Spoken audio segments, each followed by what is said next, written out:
What does body look like? What do you think it's supposed to feel like? What do you tell it? What do you wish you told it? What are the stories and narratives that most likely someone else told you about their body? Let's get that out. Let's put that on paper. So when we start to collaborate with our body and work with our body again, we're not holding it accountable to this definition that no longer works for us. And then you can redefine body for yourself. Welcome to the show, Erica. I'm so excited to have this conversation today because, well, for all the reasons body, I feel like I spent the first half of my life completely disconnected from mine. And so there's so much that we can dig out of this conversation. But I want to start with the idea that the body is always talking. When you say that, what exactly do you mean? First, thank you so much for having me. I've been looking forward to our conversation as well. Yeah, we hear this a lot. Body's always talking. The way I like to think of it is there's always a running dialogue. In our lives, things are happening mostly in unconscious awareness that we are not consciously aware of. And that is our body. It is our body's dialogue. So not only is the body always receiving messages, sensory input, it is communicating things to our brain, to different parts of the body. There is that dialogue, that constant communication happening. That to me is why or how the body's always talking. It isn't just, I'm listening, I feel this, my tummy's grumbling, my head hurts. Pain isn't the only way our body communicates. And so much of it is autopilot. It's also unconscious that if we're not in pain or disturbed by it, we don't know it's happening. Oh, if we're not in pain or disturbed by it, that even hit me. Just because I think I've sequestered it into like two different camps of like, when you're trying to treat some sort of discomfort, some sort of illness, that's when I tend to say the body's always speaking to you. But I also do guide people to tuning in with themselves when they're going through emotions. But for some reason, I just realized I've even been disconnecting it. It's just like a slightly different way. But why do you think so many of us have no idea how to listen to our bodies? Do you feel like I know it's something we were never taught, but do you think it's something that we used to understand more? Like, what have you learned about the history of that? Yeah. So ironically, what has been taught is the disconnection, right? Because we are actually born, so to speak, embodied, right? We are born really communicating from the body.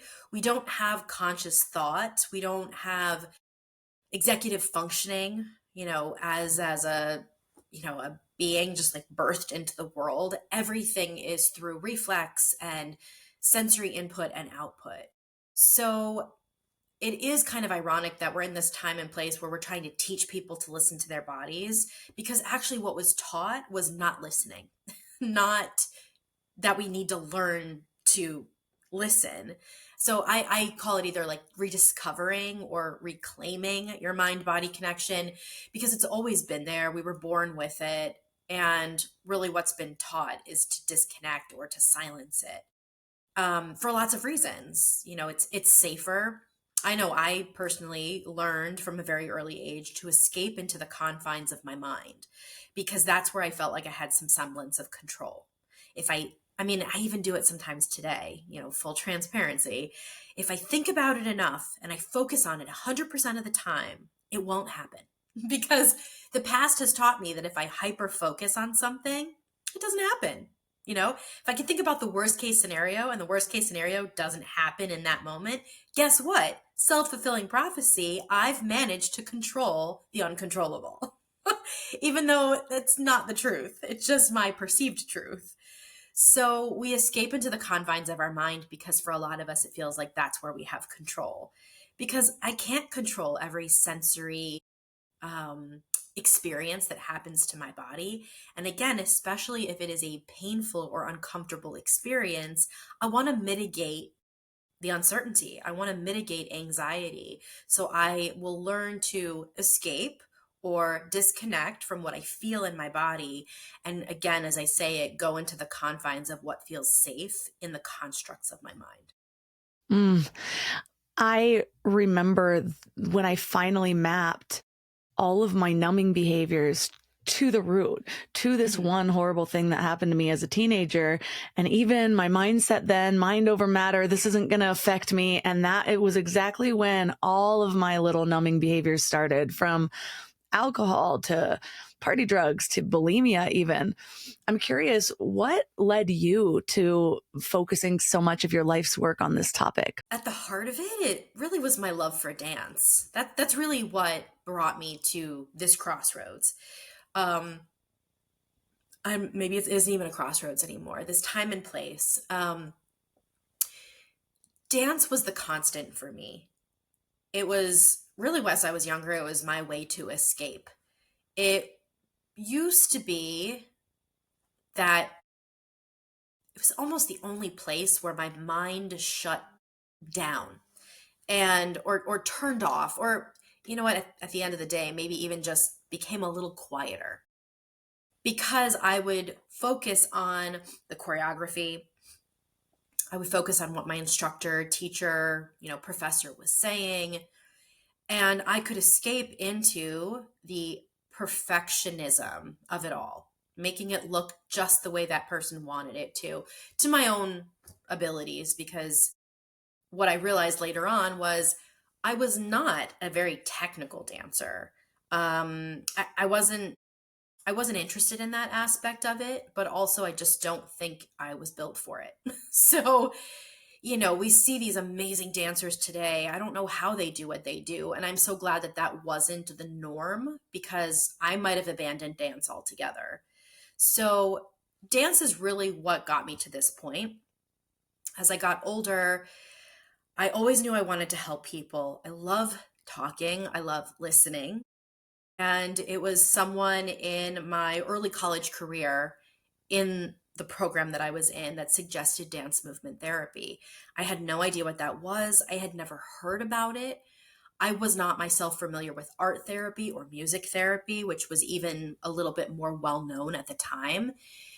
And I just hit the ground running. I married the two things I loved: helping people and listening to people, moving my body and dancing. I didn't know what that was going to look like, but as I've continued to evolve in this work, the sweet spot that I've hit is just this idea that movement is the origin and the expression of psychological experience. Everything we think comes down to movement, the way we move. And as I mentioned before, so much of it is unconscious. So we're trying to change our thoughts and our behaviors through more thinking. And we're spinning our wheels because we're not changing the root cause or the root period of those thoughts.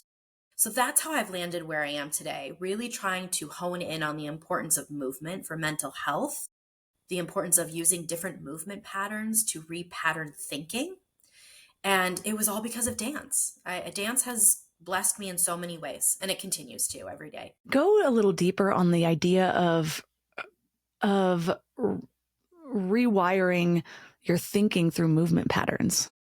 Sure. So our thought patterns are developed through our movement experiences. I know that's hard to believe for a lot of us. Truthfully, it happened so long ago, we don't remember. But I learned not to touch a hot stove because I accidentally touched it one time. I learned to avoid cracks in the sidewalk because I ran too fast, not thinking, and tripped and fell. Right. Mm. So I learned to, I can't think of anything right now, although I probably should be able to, considering I'm a recovering perfectionist, but I learned praise from engaging in behaviors, in movement behaviors that allowed me to continue to feel wanted and loved and, given appropriate attention, or sometimes maybe even appropriate, right? So it's these movement experiences that lead us to these thought stories. When I do this, I am a good person. When I do this, people like me. But we get fixated on those thoughts and we create these stories around those narratives. And then we never revisit the movement patterns or experiences that got us there. So I take people back to the developmental aspect of walking. For most of us that don't have a condition, a diagnosis, or a traumatic experience that contributes or changes the way we walk, we don't have to remember how we learned to do it. But learning to do it is what got us to a lot of the places we're in right now. Think about learning to stand on your own 2 feet, right? Tiptoeing around people, supporting yourself or feeling like we need the support of others. These are psychological constructs that we develop through our early movement patterns. So everything we think now goes back to early developmental movement patterns. This reminds me of an interview I did with Stephen Kotler on his book, Nar Country. And it's a totally different topic, but it's all about, I think the subtitle is Growing Old, Staying Rad. But he goes into how to learn really as an older person. Yes. And he has a few pillars of that, but a lot of it is through movement, play, novelty, and how we forget how to do that when we're older because we're taking everything so seriously. I'm even thinking about my yoga training, and it's funny because I was learning to do a handstand for a while. I'm like, why is this still difficult after years? And it's like, my baby sat there and like stood up 100 times a day, wobbling around, and it still looked awkward for months. I'm not practicing that way. I'm also not making it fun. I'm making it serious. I'm like, oh gosh, I messed up again. Oh, my pelvis wasn't tilted, but it does go to show you how much movement is connected to our brain processes, including our ability to make those synaptic connections and just learn in general, learn more quickly, learn better. It's all about potential, right? We see it as I can't. I'm too old for that. Can't do that anymore. I could never do that. I feel like kids, whether they see it or it's us telling them it, they can. They can do anything. They can do everything. I don't think that's true, that as adults, we can't. We tell ourselves we can't, and then it's a self-fulfilling prophecy. So yes, we have different abilities and maybe some limitations as we get older, but creativity never stops increasing. Our ability to access it and our inability to exercise the muscle of creativity is what atrophies, not our potential to achieve it. Yeah, I do not buy into common narratives. People get really uncomfortable when I say that. Like, I'm pregnant right now at 40. And it's funny because it seems like everyone's pregnant this year. And like everyone I knew miscarried last year. I don't know what these patterns are, but I'm just really glad that people are getting a second chance here. But yeah, it's interesting because if I had some miscarriages last year and one of my friends also did, so I could sense us being a little more on edge during this first trimester. This is my third baby. And now that I'm in my second, I'm back to like my laid back personality. Like, well, I don't think I need to do the anatomy scan. Trust my body. Like I just get so I trust my body really, after 20 years of working on it. But, a lot of people have been asking me questions like, oh, but you're 40. And my friend who's also pregnant, she's going through a very different route. I'm doing a home birth. She's like, well, the doctor convinced me of this. She keeps reminding me I'm 40. And I'm just like staying stoic. And she's like, you don't worry about that. And I was like, I try to tune out as much as I can whenever you say my doctor keeps warning me that I'm 40. I was like, I don't buy into those narratives. I'm fine. And I'm not here to dismiss anybody else's real lived experiences, real lived threats. But for me, I believe in that self-fulfilling prophecy. And so, yes, I will take actions if there's specific signs that tell me to do something else, but my default is going to be trust and flow and visualization and connection. And for me, it really changes my experience. Yeah, again, it's that mind place, so are my actions and behaviors, my anxieties, my worries controlled or influenced by something I'm thinking, right? I'm hearing words and those words are putting me into a tizzy, or is it a felt sense? Sometimes it's both, But I love your example because if the words I'm hearing from someone hit my mind and I start to spiral, and that is what makes me think, oh gosh, I should go for these scans. Oh, I should go to the doctor. Versus, what do I feel? Do I feel like I need these follow ups? Do I feel like I'm doing the best that I can? I'm creating a calm environment for myself and my unborn child. Then sometimes that's all we need.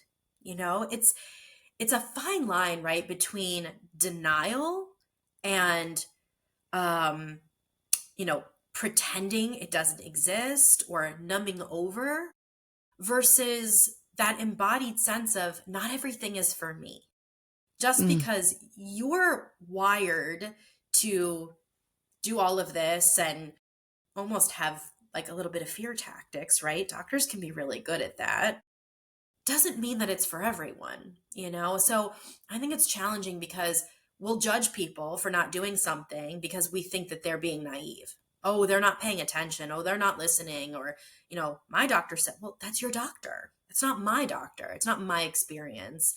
And I think we have a hard time allowing people to be responsible for their own decisions, right? And yeah. that decision might not be good for me, but guess what? You get to make those decisions. And it's hard for people to understand that those decisions can be based off of embodied trust. That I'm getting this message or signal from my body. It's a lack of sensation sometimes. I'm not getting this discharge of energy. I'm not getting hijacked. And I can remain calm. I know for me, that sense of hijacking or alarm in my body is oftentimes what drove me to do the things, to check on this, to get all the scans, to get all the tests. It wasn't necessarily the absence of it. So sometimes even the absence of an alarm that we're used to is actually a sign of growth, something that's saying, I don't need to be hypervigilant about this. This is a new norm for me. This is going to feel unfamiliar, and that can bring up some anxiety. But I'm going to listen to myself. I'm going to listen to that intuitive, whatever, gut, embodied mind, whatever you want to call it. It's hard for people. It's really hard not to judge or, criticize someone for doing something different because then it counters what we think we should be doing too. Well, if you're not doing it, then what does that mean for me? Should I Yes. be doing this? Yes. Whenever I feel like I need to convince somebody of something, I've learned that that is my signal to go inward because there's some sort of Yeah. lack of trust within myself. Why do I need to convince everybody else in order for me to fully believe this? But Mhm. you're talking about the difference between total blind trust and embodied trust, guided trust, totally different things. But it also reminds me of something I'm always sharing about when it comes to tuning into our intuition, where if you just tell anybody, like my Aunt Linda right now, like, no, just tune into your intuition. I wouldn't really trust what comes out of it because she's never tried that before. Mhm. And so uh, when you're first tuning in, if you haven't really understood your body's signals, your intuitive signals, then what's going to feel the strongest is your programming, is Mhm. that Yes. hypervigilance that you talked about, is all the things people have warned you, the stories that are spinning in your head. So how do you get out of the stories and get into the sensation? And I know that one of the things that you say in your book that I found really profound is that the mind communicates through judgment, which Mhm. is just a whole mic drop in itself, while the body communicates through sensation. What have you learned when somebody about what happens when somebody first tries to listen to their body after so many years of ignoring it? Well, the tendency is to think. I'll ask a client, "What does it feel like blah blah blah? How do you know you feel blah blah blah?" And it's always, "I think I feel." I'm like, "Well, if you think you feel something, you're not actually feeling it. Because if you were going to tell me what you feel, you would just name the sensation. I feel tense, butterflies in my stomach, hot, uncomfortable, happy, like, emotions, right? Or the sensation of the emotion behind it, right? So that's the one thing. It's really hard to get out of that programming because even our language suggests that we are thinking before we're feeling. So I find slowing it down, going back to the beginning, rewinding before the thinking, what makes you think that? What is happening in your body right now?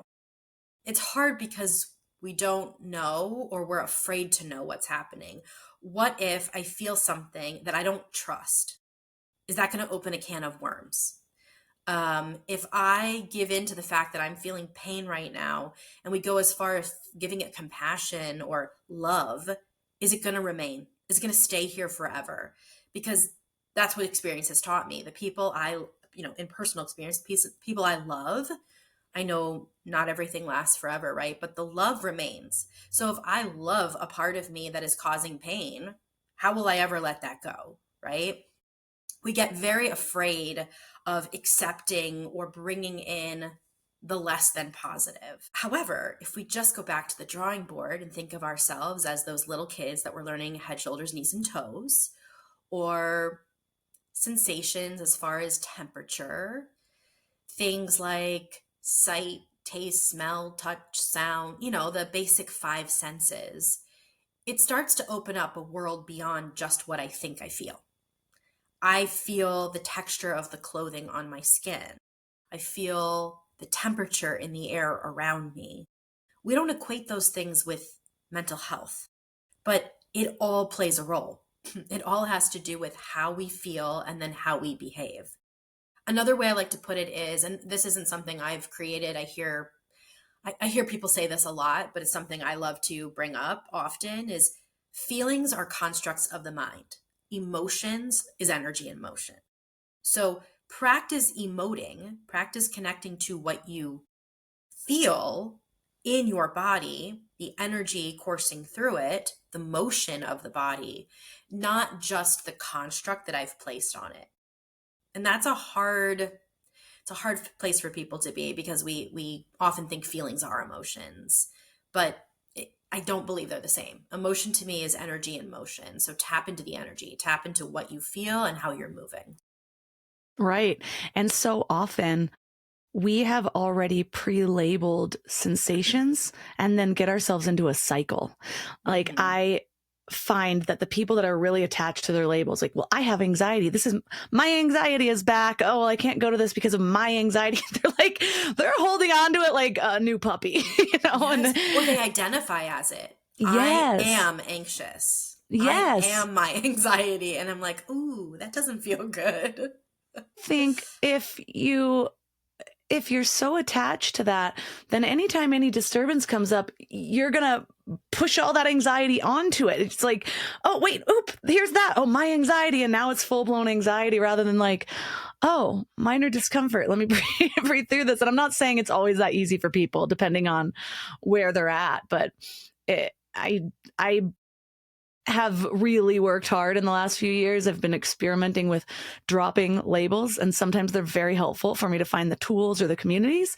But at some point, they almost always become a crutch of some sort.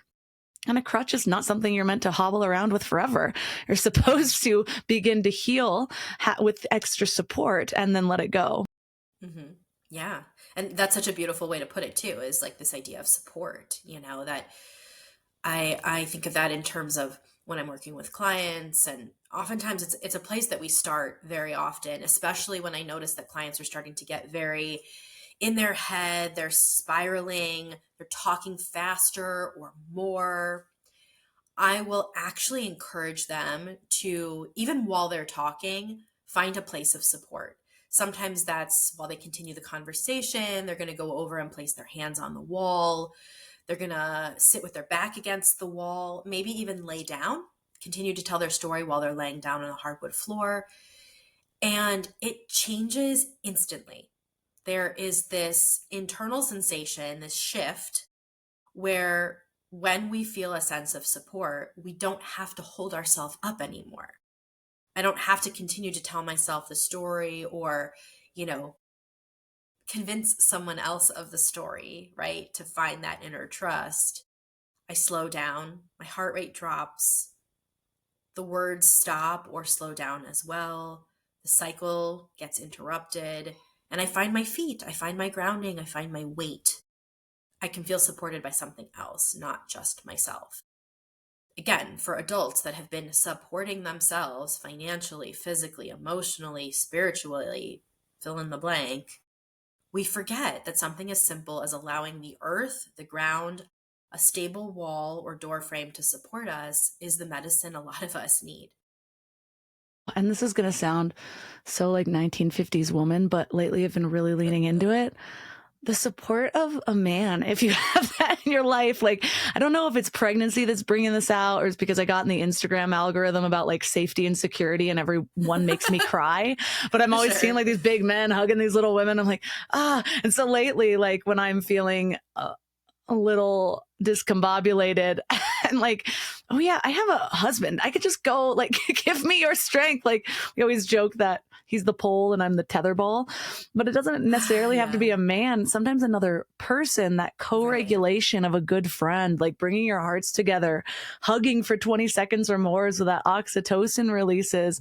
Even sometimes the people I'm taking care of, like my children, I'm like, like the other day, my 2-year-old is driving me nuts. And it's so hard because he's been my angel baby. And then just about 2 months ago, he's been in his twos, but he's so infuriating and so cute. Like something about his face makes me still want to eat him. And so I'm like, I can't even be mad. And so my go-to lately has been like, just come here. We need to hug. And then we like regulate ourselves together. But it reminds me of when you're talking about like this idea of support and what our minds jump to for support because that's the only way we've known it, or whatever stories we have connected to everything, a story about my anxiety or my ADHD or whatever the things are. It's also the stories about our bodies, especially for women who grew up in the low-rise 90s. the like anorexia is cool 1995 to 2002. And I love that in day 9 of your book, you actually ask people to journal about what the word body means to them. And something about this hit me because I could almost see the timeline of how my idea of my body shifted to something I should be into submission to now, like the vessel, the portal that brings new life into the world. Like it's just, and I'm not saying that it's always this magical thing. And then I give birth and I'm like, wait, why is this baby weight taking so much longer to leave? Wait, hold on. Remember, you're a beautiful vessel. Like it's like this constant thing. What do you typically see come up when people journal about the word body? And why is this exercise so critical before any of the work begins?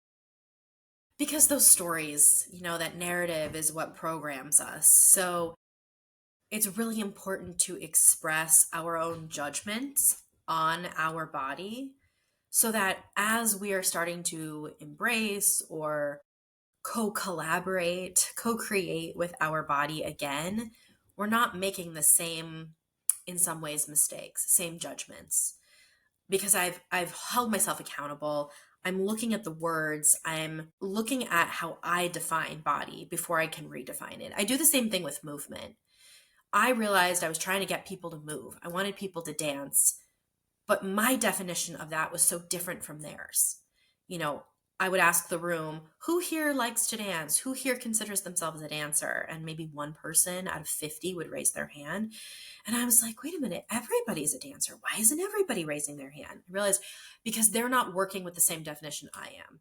I have to introduce this definition, but we also have to make sure that we're aware of our own definitions. So in a sense, that's what we're doing with body. What does body look like? What do you think it's supposed to feel like? What do you tell it? What do you wish you told it? Are the stories and narratives that most likely someone else told you about their body or yours? Let's get that out. Let's put that on paper. So when we start to collaborate with our body and work with our body again, we're not holding it accountable to this definition that no longer works for us. And then you can redefine body for yourself. So, and it could be ever changing. In this stage of your life, body for you is vessel. It's creation of new life. Maybe in another stage of your life, it's going to be longevity, sustainability,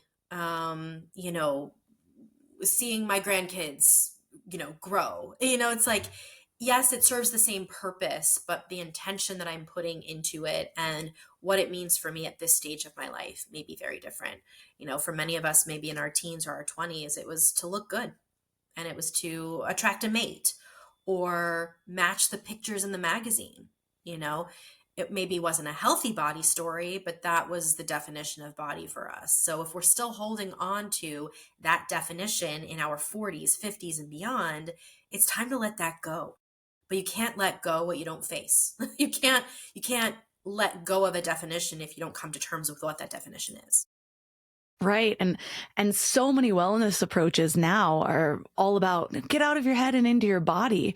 And so if Right. we don't know what body means to us or to somebody else when we're directing them, that could be the scariest place in the world for them. Like it was for me at age 20.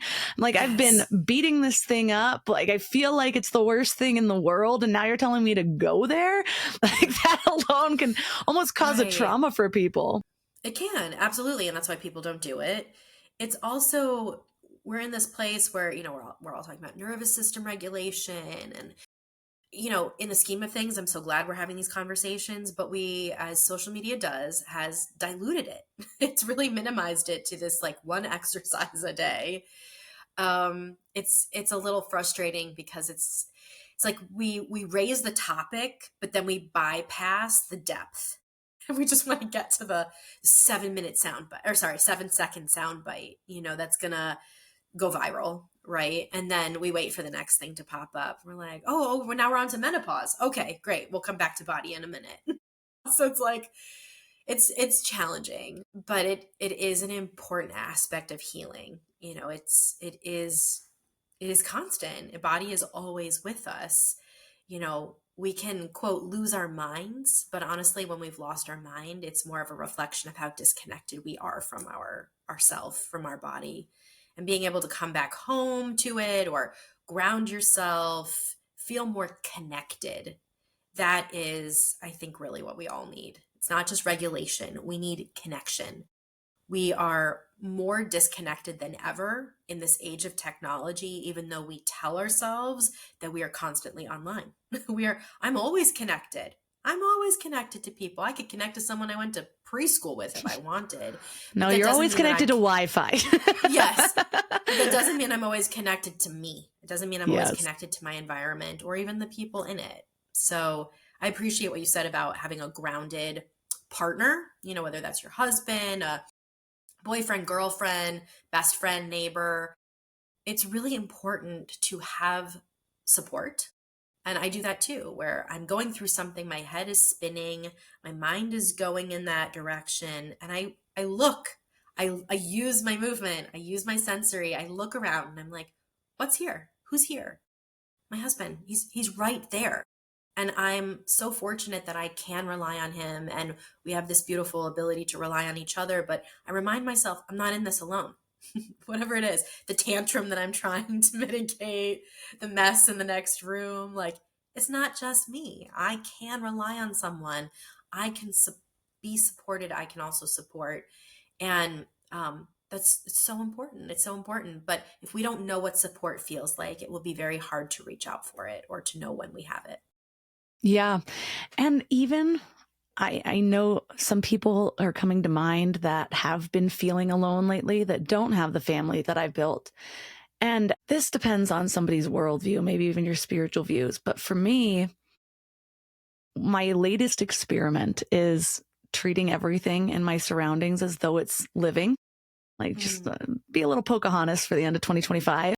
Mm-hmm. But it's been changing my relationship with my environment. And it reminds me of a spiritual path that I explored called the Headless Way, where the concept is basically that you are not just this body that you think you are, where you look in the mirror. You don't even actually know you exist in that way. What you know is what is in your purview, what is in your awareness right now.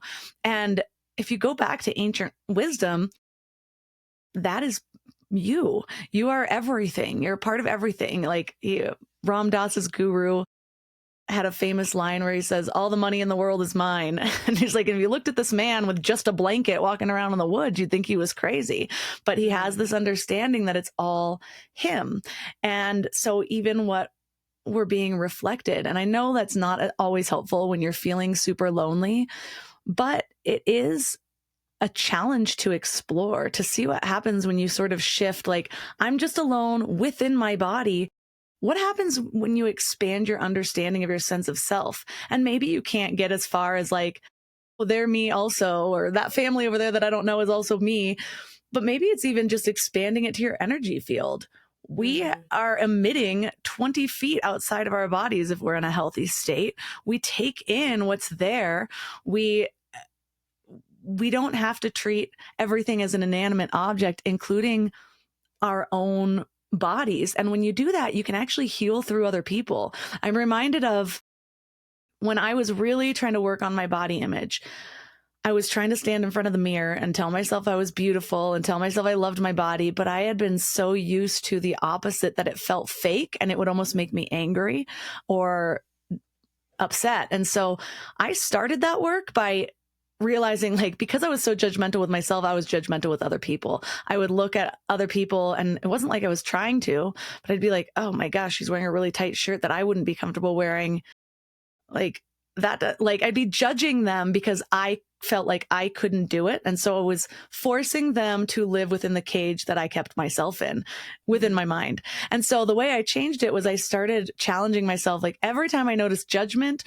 And then it moved on to just anytime I saw somebody, I would notice two things that I thought were beautiful on them.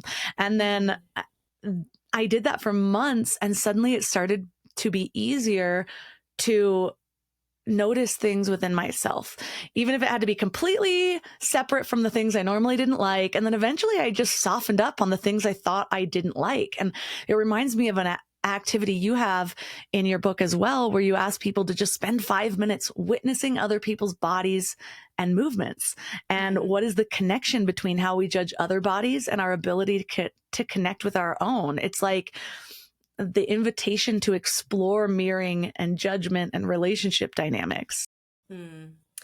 Yeah, I think that prompt is just something I like to do personally. I love to people watch. But even that, I feel like oftentimes when we hear that people watching, oftentimes there is this inherent assumption that we're judging what we're watching. Yeah. So if me people watching is this constant, oh, that's too tight. Oh, I can't believe she's wearing that. What is he doing with her? That's not people watching. Not to me. That's people judging. So the idea of people watching, it's being curious, it's being open. It is, again, using our senses, using sight, using, maybe we were smelling, we're getting a whiff of a perfume, or we're feeling warmth because of a color that someone's wearing. It's enjoyable to me. And I think as a movement therapist, while I'm not a certified movement analyst, I do use a lot of movement analysis in my work. It's a way for me to reflect how people show up. And it's not in a mocking way. I'm not imitating, I'm not mimicking, but it is something I use as a movement therapist that allows me to try on someone else's shoes as best I can with their permission in many ways.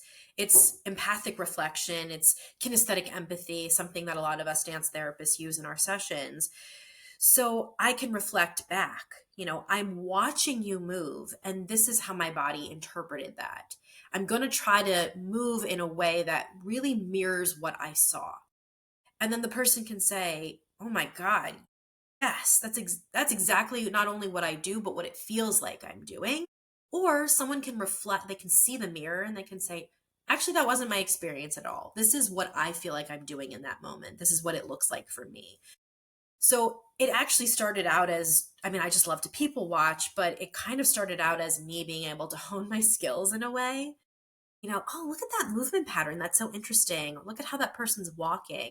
Not judging them as, oh man, that person, I don't know what they're doing. Oh, that's silly. Oh, that's crazy. Oh, they must be drunk. No, it's just, what are the differences that actually make us more similar in many ways? Movement is like this universal diversifier. If that's even a word. It's just like, it is the thing that makes us so diverse. It's not just our colors, it's not just our cultures, it's not just our religions or our genders.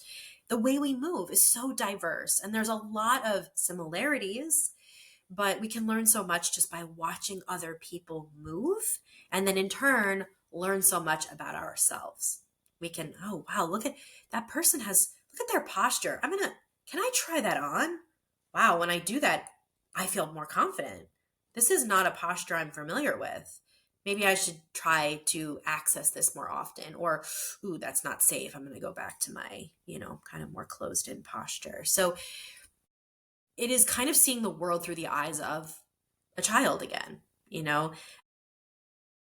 allowing ourselves to be curious, having the intellect that we do, the executive functioning, the ability to say, this is what I'm thinking and feeling and experiencing while I'm doing this, as opposed to just soaking it in like a sponge. Right? We pride kids on being sponges. Wow, they just soak that in, right? But while they're soaking in their math and their, arithmetic and their reading, they're also soaking in the judgment that I place on my own body. And I don't want them to keep that. They don't need to suck that in. They don't need to hold on to that. But if I'm holding on to it, they will never know a world where that doesn't exist. I am hoping that's one of the things as millennial moms is shifting, because we all grew up with the moms that are like, I'm on a diet every 12 days. But I have so many things that I was inspired by on your last response. So I'll start with one, but it's interesting because one of the introductions into allowing me to really see how different we all are, especially culturally, I majored in journalism in college, and I thought my linguistics classes were so amazing. And one of the things that we learned was how accents happen, for example, like where in the country the accents sort of shift, the A's sound a little bit differently. But also what I learned back then was even around other languages. And so often people learn another language and they have such a hard time speaking it, but they don't realize that your mouth has to learn to move differently, which is why certain languages can't speak ours very well, or you're even trying to learn to do their accent, you got to get that mouth pattern down. And so I always try to perfect their accents of them speaking English before I go into the language, because then I know where to place my mouth. And there's some languages where the tongue always stays at the front of the mouth. There's some language where there's more emphasis in the back of the throat, and so it's always kind of sounding like it's growling. And so once you understand that, you can lean into that. But it reminds me of something that you say, even though it's a completely different area of the body, but how most of us walk on autopilot. And it's like how much of even our walking is passed down from our culture.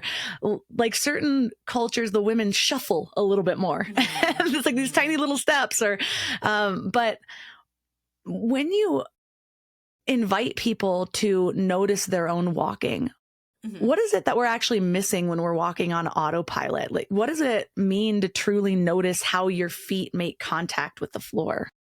Oh, that's a beautiful question. Well, I go back to these characteristics of movement. So our walk isn't just how we show up in the world. It isn't how we, show up in a room. It isn't just the gait or the balance. It's these elements of weight and space and time, flow, energy. Again, thinking back to when we first learned to walk, it isn't just how effortless it is, it's also how much effort it takes. Is there balance? Is it, am I leaning to one side? Do I favor one leg over the other? What does my step look like? How wide is my step? How close is it? Do I make a full heel toe pattern, right? Because the idea is that our heel is touching and then we kind of roll through the foot. And this is part of my people watching in my own neighborhood, I am always so curious and interested in people I see running in my neighborhood that land with their toe first, a toe heel run, which is actually not how we're built to run.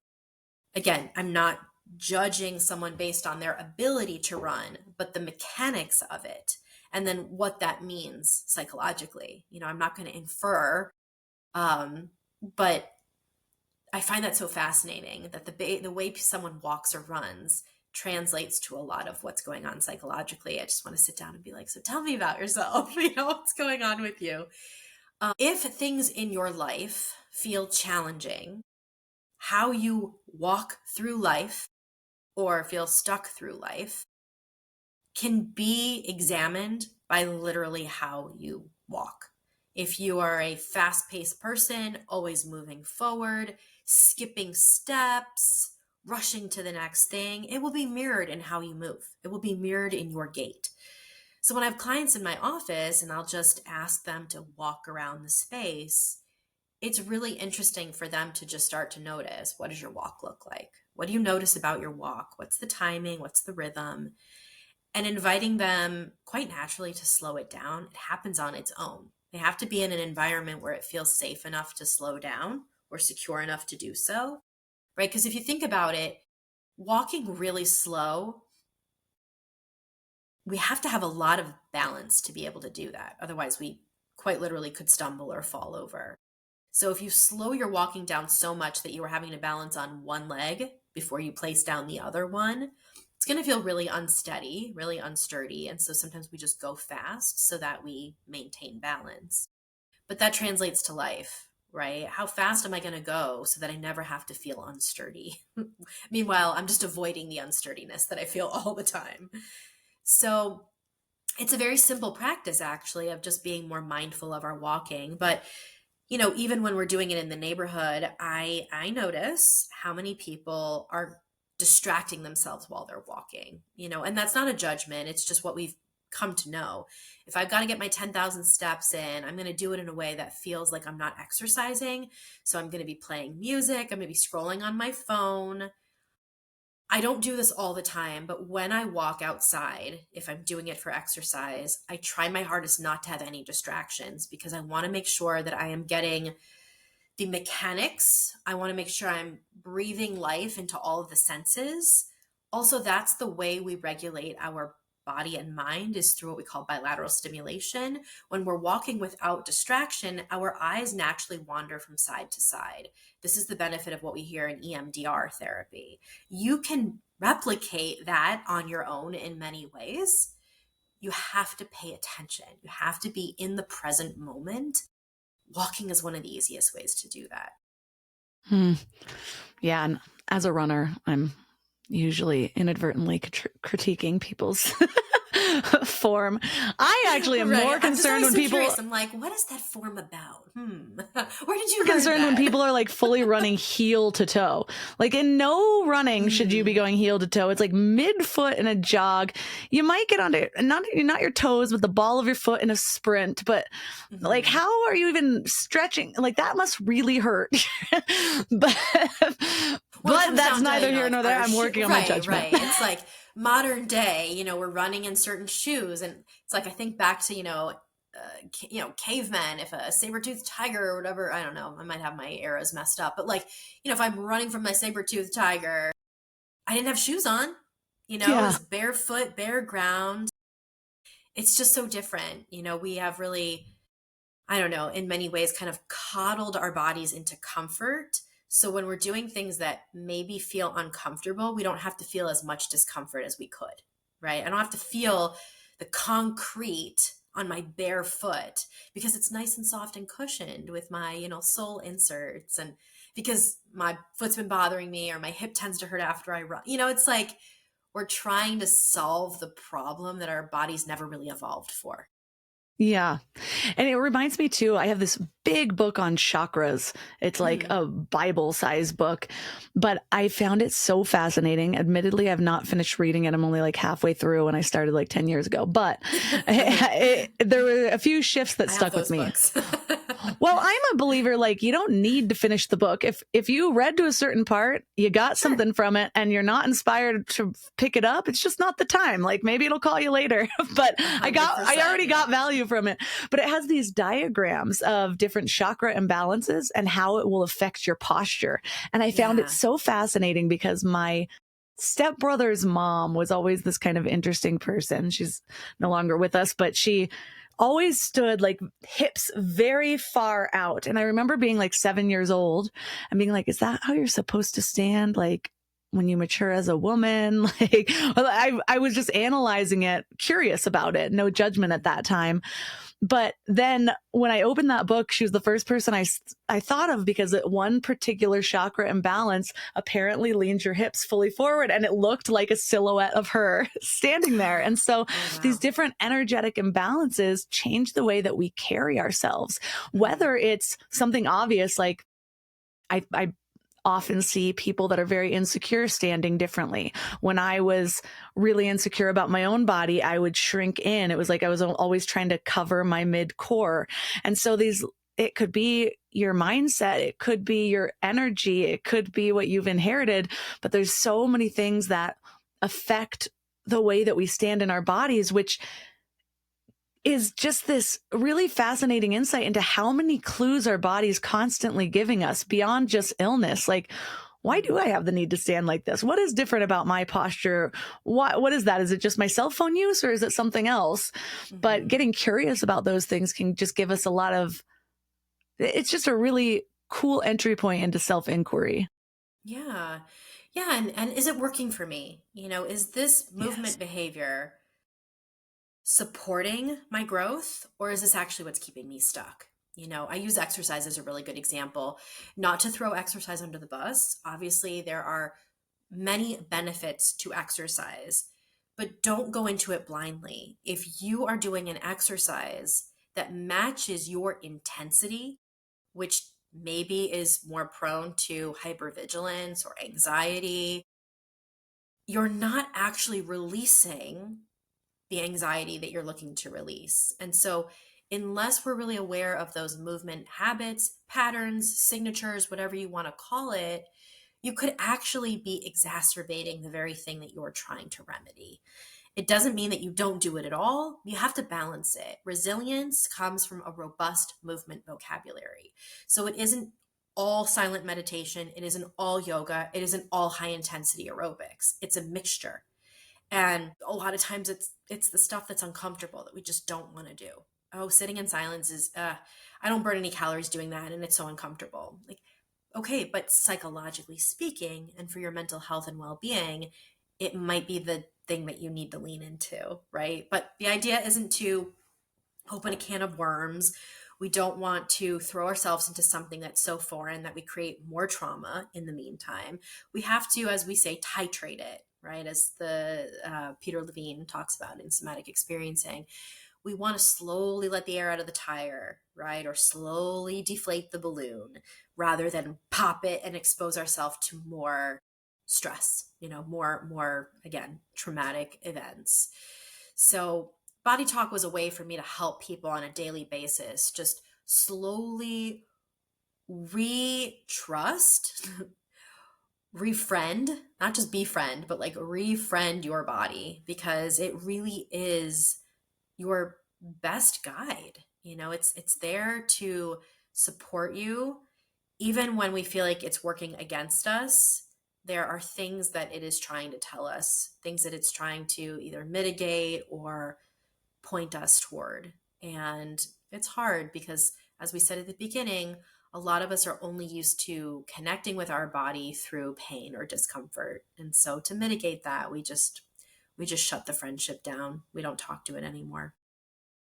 And I feel like that friendship with my own body is one of the most transformational things I've ever experienced. And in a lot of ways, like even my external goals. And I hesitate to bring this up because I don't think that being thin or whatever our new ideal body type in the media is right now is the end all be all, or even it's rarely even the sign of health. Like I had a period of time where my body looked amazing and I wasn't feeding it. I was forcing it to do all this crazy stuff. But it's so interesting because somebody just asked me why I'm so fit in my third pregnancy at 40 when they've been told like, oh, once you have babies after this, it's impossible. Again, I don't buy into narratives, but I was trying to explain to her what I did. And I was almost getting confused because I'm like, the secret is I am more gentle than ever. Like, I used to be the one at age 21 leaving yoga early because Shavasana felt like a waste of time. And eventually that yoga helped me connect to myself.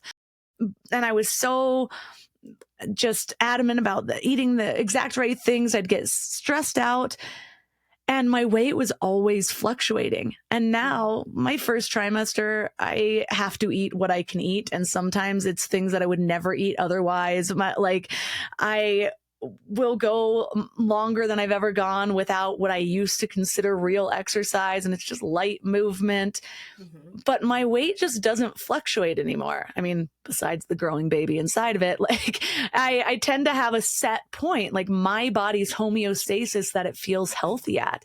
Mm-hmm. And oh my gosh, it's living in that turmoil for so long. It is so freeing. It's just like, wow, I'm not constantly thinking about this. I'm not stressed out going to a potluck because I don't know what ingredients it's just the cages we keep ourselves in, man. But I'd love to get into some of the just little practices that you see make a difference. One of them that stood out for me that I'd love for you to tell us about is you have people tap or circle their sternum to find their soothing rhythm. And to me, this almost sounded like self-hypnosis, but what's actually happening in the nervous system when we do this?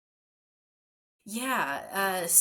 Well, for anybody watching, not just listening, it's either like placing your hand right over your chest, and sorry if it's going to knock the microphone, but so we want to either do a gentle tap or a circular rhythm, right? So just wanted to say that again or have a visual for it, because nowadays we hear tapping, and I think a lot of us think of what's called like EFT or this psychotherapeutic approach. I'm literally just talking about tapping your body, just taking your hand and kind of tapping different parts of your body. If your chest feels too abrasive, you can do your shoulder, you can do your thighs. But what we're doing is we're trying to access which soothing rhythms feel best to us. So as infants, as newborns, typically we have this patting rhythm or this sucking rhythm. It's like a kind of a biting or a sucking. And depending on how you were reared, how you were soothed, or sometimes I say how your parent was trying to soothe themselves while they were trying to soothe you, you will have one that you are more drawn toward.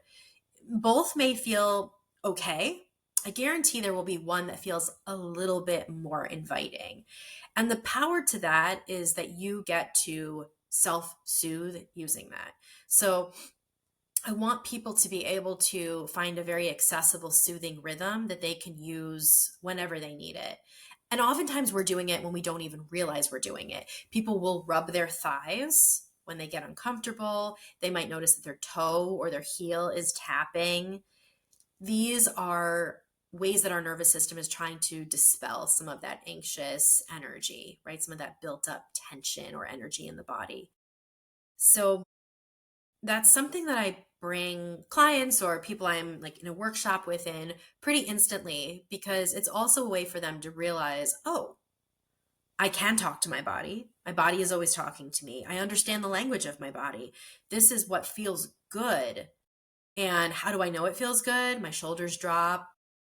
My heart rate decreases. Maybe I'm breathing a little bit more deeper or slowly or fully. And all it takes is just that moment of experience. Try it out. Notice which one feels more soothing to your body, to your nervous system. And again, you can do it at any point of your body. Find a area of your body that maybe you're not too self-conscious of, or a part that you associate with maybe not positive, but neutral, right? Not a negative sensation, because again, we want to build a healthy, neutral relationship with our body. It isn't always just about loving our body. It's very hard to go from I hate this to I love this, but you can't heal a body that you hate. You can heal a body that you feel neutral about. So we have to start there. I am reminded of, I used to be a pretty avid nail biter, nail picker. Like, it was my nervous energy. I could not stop. And I tried so many things to stop. Like, I would be online looking at all the things, trying the stuff that makes it gross to put in your mouth, like all these different things, wearing gloves at random times. And they'd work temporarily, but I'd always go back to my own habits. And when I started healing my nervous system in other ways, not thinking about that at all, it's interesting how that naturally fell off. And now I still go through phases, like I'll notice. But I was talking to somebody recently because she's a picker. She picks her skin when she's nervous. And I was like, you know what really helped me is like actually notice, like, what am I feeling when I'm doing this? Like, I'll notice, like, why is it that my middle fingernail feels foreign? Like it suddenly doesn't belong. That's why, like, it's like feeling like it has too much sensation, or I'm noticing my hands are kind of like clamming up or forming little claws. What is that? Can I disperse the energy instead of beating myself up for this habit? Like, there's other steps in between, but I just find all of that so fascinating. But I love leaving listeners with one thing to do or think about this week to kind of bring this into the reality. And I know you have a ton more little practices in your book, like the tapping on your sternum. So this could be a practice. It could be something to think about. What would you leave people with that you think would make the most impact? Yeah. Any opportunity to move your body is an opportunity to move your mind. So it isn't always about a specific exercise or practice. It is just recognizing that what we're thinking or feeling in that moment is directly correlated to some way in which we are moving, gesturing, or posturing. All it takes is a small shift, either in your affect, your face, your environment, a small shift in your posture, go from standing if you've been sitting, or vice versa. A small shift leads to huge changes overall in the way that we think and feel and behave. So if you don't have time to go to the gym, you're too consumed by your thoughts, if the only thing that you remember from our conversation today is that small shifts in my movement make big shifts over time in my mind and the way I think, then I've done my job. So that's change of, the way you're facing. Maybe you go from looking down to looking up, a closed jaw to an open one, a closed fist to an open fist, biting your nail to putting your hand down. It's like Yeah. the possibilities are endless. There's no right way to move. We just have to move differently. Mm. Well, for listeners that are resonating and interested in learning more, where's the best place to connect with you? And tell I us all love about to, your book, obviously. yeah. I love to connect with people on Instagram. So if you're a big social media person, that's the place I feel like I'm most attentive and most present. Otherwise, you can go to my website, ericahornthal.com, and don't hesitate to reach out. Send me a message, send me an email. Books are available wherever they're sold. So if you're an, big box dealer, if you love your small independent bookstores, if you want to buy it online, any place books are sold, anywhere that you gravitate toward buying your books is where you can find Body Talk and Body Aware.